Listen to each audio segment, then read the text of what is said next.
Good morning.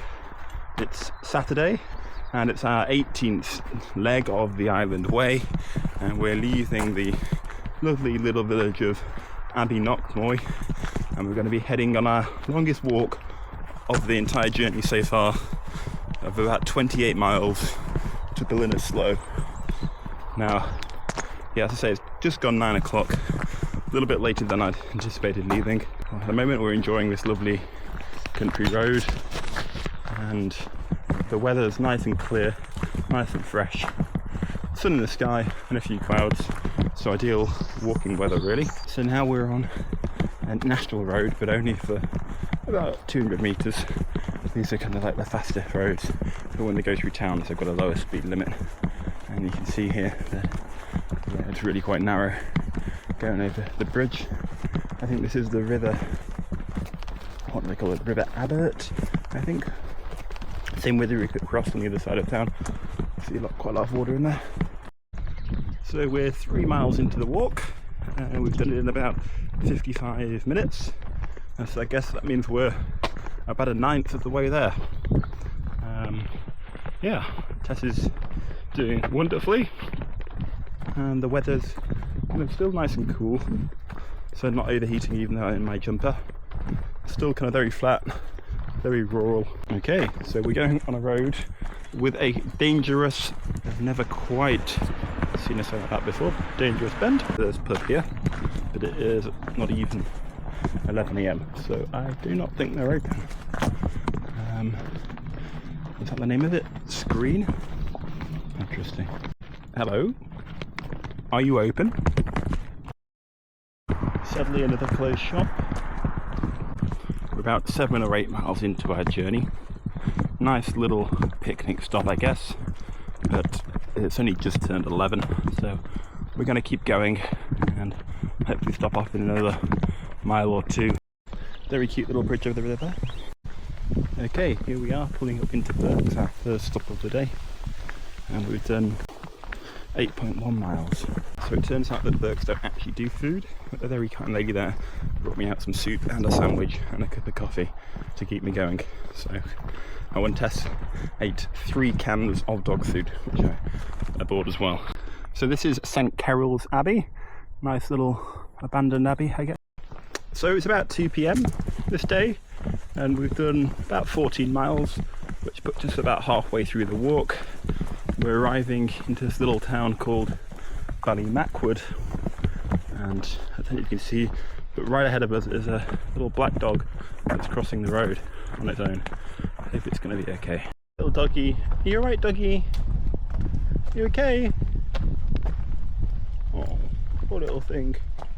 Okay, go Tessie, it's okay. We tried to stop at a pub, and hopefully it wasn't a pub, it was just a church with not anywhere to kind of sit or have facilities or refill water bottles, so I will have to mark that on the Google Maps as being like a practical joke, which was not that funny.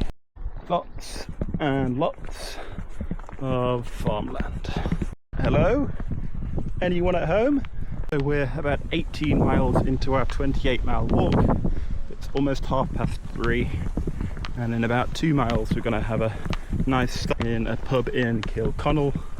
It's a really kind of quite empty track here at the moment, but there's no grass growing in the middle of the road, so Tess is still in the lead. But we've got beautiful views, lots of greenery, and it's started to spit a little bit, but it's much better weather than I've had in the preceding week. That's cool. I just seen my first train. I'm not sure we're going to see it pass through there or not. Maybe not. No. So here we are on the final turn into Kilconnell, which is still 5 kilometres, it's about a mile away. From there, it's only an 8-mile walk to our accommodation. So walk a mile, have a pint, have a rest for 20 minutes after, and then the final 2.5 to 3 hour walk. So as you can see, we're now on the approach into Kilconnell. There's that interesting tower right there. We'll maybe have a chance to check that out, but we're hoping that we find a nice pub called Broderick's Bar in the next 500 or 600 metres. So let's see you there. In the far distance, Broderick's Bar.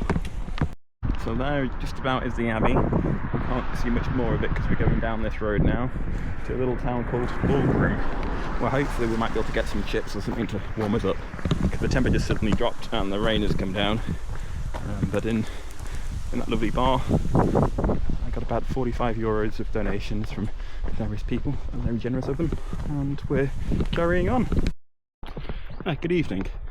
It's almost 6 o'clock and it's mile 23 now, and we've got another 5 miles to go until we get to our lodgings. We're going to pass one little town, although I don't think we'll really have time to look around or stop, because I'm cutting it relatively fine with when the sun's going to set.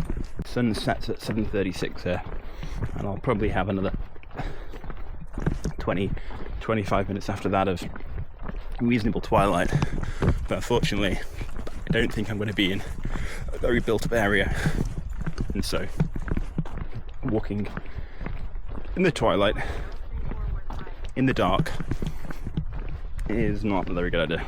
So here we are crossing the motorway, and I'm not sure we're going to cross it again or not, depends which way we go. Very quiet though for a Saturday evening, this motorway. So we found a cute little footpath that I think lets us cut off a corner. I'm not sure if it will, but let's see. And Tess found a nice little stream to swim in too. So here I think is what's left of the castle and what's left of Aughrim Cross. Now I don't know if we can continue to find a way through or not. Well, it's such a well signposted trail, even though it only lasts for about 300 metres, but never mind. Good girl. And sadly this is the pub here that we don't have time to go into, because we've got another 5 miles or so to walk, maybe only 4. The corner house looks nice there. And here we are back on the other side of where we would have been had we just jumped over that fence there. Probably could have done it, but then don't seem to be keen on people going up this way. Okay, we've got less than 1 hour to go of this mammoth journey, and we're on this strange kind of causeway high above the fields, like it's an old railway track or something. So we've about another mile to go on this little country lane, and then we're going to take a left onto a relatively main road and walk along that for a mile, and then we should be there. We should get to the main road just before sunset, although it is starting to get a bit darker now. Quite a beautiful sunset. So here we are. It's about 5 minutes after sunset, but it's still quite light, and we're about 5 minutes away from where we're staying. It's got propositioned by a man with 2 other men in his car with a very large belly, saying that I want a job. Asked him what he meant, and he said he was looking for a boyfriend, so I politely declined. And here's another nice sunset. That's a better sunset view, there you go. And here we are, safe and sound hopefully.